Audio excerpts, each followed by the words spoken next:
Ang baluktot na paniniwalang nanungisip ito ay nangitang sa isang taong nahulog sa kumuloy na habang siya gumagalaw para makaahon, ay lalong siyang nababaon. Ano man ang pagtutulog ay lalong nangangailangan ng lakas at tibay ng loob. Iba yung papapakita.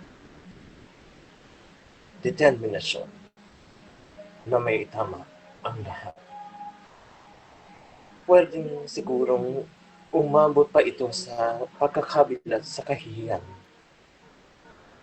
Ngunit ang kapalit nito ay unti-unting paghuhugas ng kasalanan. Pagtawas ng bigat ang niladala sa dibdib.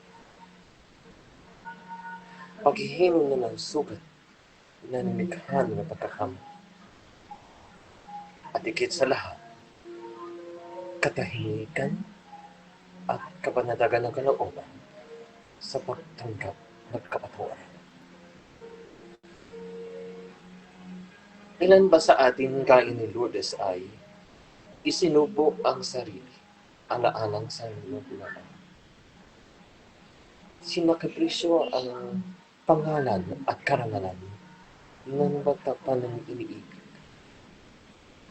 Ngunit ipatatin sa dulo, isang napatan. Sulit nga ba? Karapat-dapat ba siya? Nakatulong ba? Pero minsan, sadyan tayong maumpog para tayong matawan. Mahagupit para tayong matuto. Mapasok para tayong magising.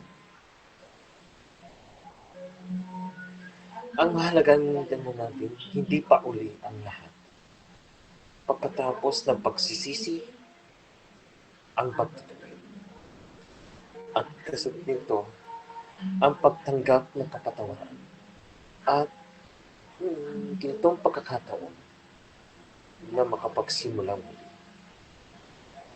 Ngunit kahit sabihin pa,